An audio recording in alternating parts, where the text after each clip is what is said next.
Hi guys, welcome to social post. ఈరోజు మనతో స్టూడియోలో ఫౌండర్ ఆఫ్ సహస్ర గ్రూప్ ఎండి కార్తిక్ గారు ఉన్నారు. అండ్ NISM సర్టిఫైడ్ కూడా సార్. అంటే మనం ఇప్పుడు స్టాక్ మార్కెట్లో పెడతాం, ట్రేడింగ్లో పెడతాం, అది మనకి ఎలాంటి రిటర్న్స్ ఇస్తుంది, అసలు ఈ రిటర్న్స్ కంటే ముందు అసలు అది ఏంది అని కూడా చాలా మందికి చాలా డౌట్స్ ఉంటాయి. సో అలాంటి డౌట్స్ అన్ని క్లియర్ చేయడానికి ఈరోజు కార్తిక్ గారు మనతో స్టూడియోలో ఉన్నారు.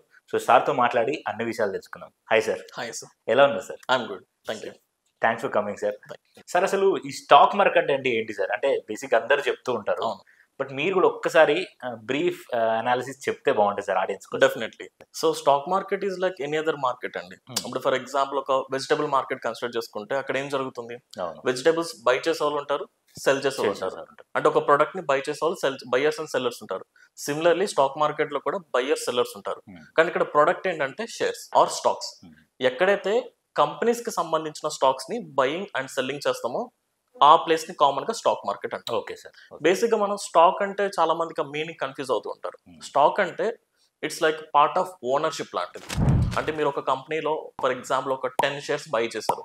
మేబీ రిలయన్స్ అనే కంపెనీలో ఒక 10 షేర్స్ బై చేస్తే మీకు డైరెక్ట్లీ ఆర్ ఇండైరెక్ట్లీ ఆ కంపెనీలో కొంత పార్ట్ ఆఫ్ ఓనర్షిప్ ఉన్నట్టు. సో ఎక్కడైతే కంపెనీస్ కి సంబంధించిన షేర్స్ ని మనం బయింగ్ అండ్ సెల్లింగ్ చేస్తామో ఆ ప్లేస్ నే స్టాక్ మార్కెట్ అంటాం. Yes sir. ఇప్పుడు ఒక 10 years బ్యాక్ ఉండే స్టాక్ మార్కెట్ కి అండ్ ఇప్పుడున్న స్టాక్ మార్కెట్ కి డిఫరెన్స్ ఏంటి సార్ మీరు చూసింది? First of all stock market ఫంక్షనాలిటీలో ఎక్కడ డిఫరెన్స్ లేదండి. మార్కెట్ ఇప్పుడు ప్రైస్ మూవ్మెంట్స్ కానీ మార్కెట్ ఇంపాక్ట్ చేసే పారామీటర్స్ అన్ని సేమే. కాకపోతే మన అడ్వాన్స్ అయింది, డిజిటల్ కి అడ్వాన్స్ అయ్యాం.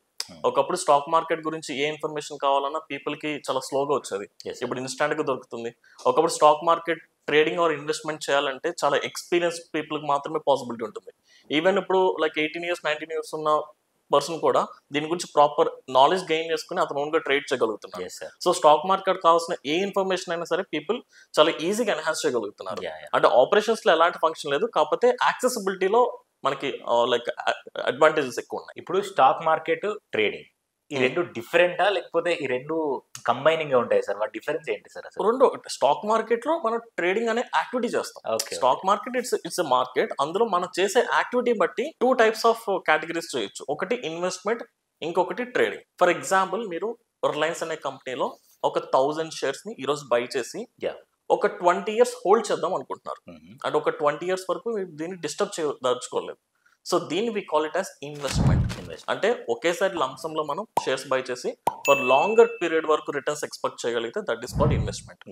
వేరాస్ ట్రేడింగ్ కూడా అంతే. ఒక కంపెనీలో షేర్స్ బై చేస్తాం, కానీ లాంగ్ టర్మ్ కాకుండా ఫ్రీక్వెంట్ గా బై అండ్ సెల్ చేస్తాం. అంటే ఈ రోజు బై చేసి ఒక 2 or 3 days తర్వాత ప్రాఫిట్ వస్తే ఎగ్జిట్ అయిపోవడం, మళ్ళీ బై చేయడం, మళ్ళీ సెల్ చేయడం. రెండు బయింగ్ సెల్లింగే. కానీ ఇన్వెస్ట్మెంట్ లాంగర్ టర్మ్ కి, trading short term are frequent buying and selling ని మనం ట్రేడింగ్ అంటాం. ఇప్పుడు మరి స్టాక్ మార్కెట్ ట్రేడింగ్ బెటరా లేకపోతే ఇన్వెస్ట్మెంట్ బెటరా సార్ చేస్తే? ఎప్పటికీ ఇన్వెస్ట్మెంట్ అనేది చాలా సేఫెస్ట్ థింగ్. ట్రేడింగ్ అనేది చాలా risky thing. And most of the people ఎవరైతే ట్రేడ్ చేస్తున్నారో వాళ్ళకి నాలెడ్జ్ లేకుండా చేస్తున్నారు, అంటే గ్యాంబ్లింగ్ చేస్తూ ఉంటారు. సో ట్రేడింగ్ అనేది హై స్కిల్డ్ ప్రొఫెషనల్స్ చేయాలి ఇఫ్ చేయాలనుకుంటే.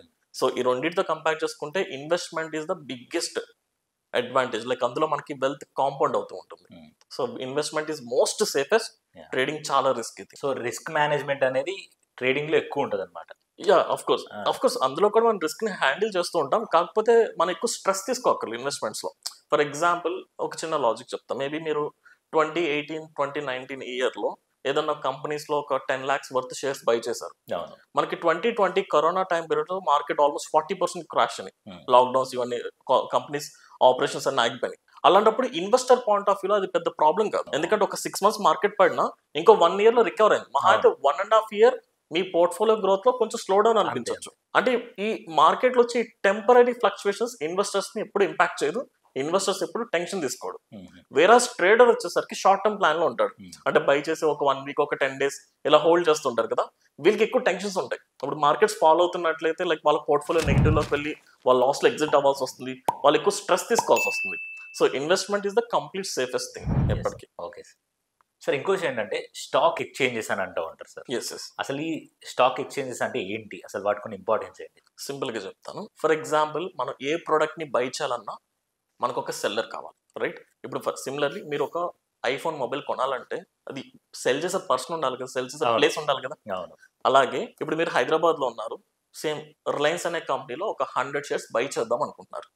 మీరు 100 shares బై చేయాలంటే ఆపోజిట్ లో ఎవరో ఒకరు 100 షేర్స్ కొనేవాళ్ళు. సెల్ చేయాలి కదా. మీరు ఎవరో ఒక ఎక్స్ సెల్ చేస్తేనే మీరు బై చేయగలరు Yes, పర్టికులర్ yes, ప్రైస్ దగ్గర. yes, yes. ఇప్పుడు for example Reliance share value present 3000 rupees ఉంది. ఓకే. ఒక షేర్ కొనాలంటే మీ దగ్గర 3000 ఉంది. ఈ 3000 ప్రైస్ దగ్గర ఒక 100 షేర్స్ బై చేయాలనుకుంటున్నారు. మరి అదే 3000 దగ్గర 100 షేర్స్ ఎవరు సెల్ చేస్తారు మీకు ఎలా తెలుస్తుంది? మేబీ ఒక పర్సన్ ఢిల్లీలో ఉన్న పర్సన్ కి ఆల్రెడీ రిలయన్స్ షేర్స్ ఉన్నాయి, అతను సెల్ చేద్దాం అనుకుంటున్నారు, కానీ మీకు తెలియదు కదా.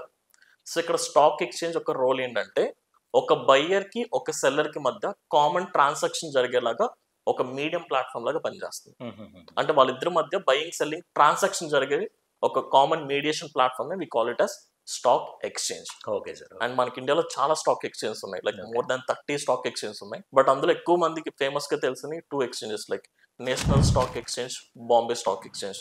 ఈ 2 ఎక్స్చేంజెస్. ఇందులో మనం రెగ్యులర్ ఏ కంపెనీలైనా మీరు బై అండ్ సెల్ చేసుకోవచ్చు. ఓకే. సింపుల్ గా it's medium platform. Okay. Okay. అంటే ఇది సెల్లర్ కి బయర్ కి మధ్యలో ఒక ట్రాన్సాక్షన్ జరుగుతుంది. ఇప్పుడు ఫర్ ఎగ్జాంపుల్ మీరు రిలయన్స్ అనే కంపెనీలో 100 షేర్స్ బై చేయాలని మీరు బై ఆర్డర్ ప్లేస్ చేస్తే అదే ప్రైస్ దగ్గర సెల్లర్ ఎక్కడున్నారు, ఎవరున్నారు అనేది ఫైండ్ అవుట్ చేసి వీళ్ళిద్దరి మధ్య ట్రాన్సాక్షన్ జరిగేలాగా స్టాక్ ఎక్స్చేంజ్ పనిచేస్తుంది.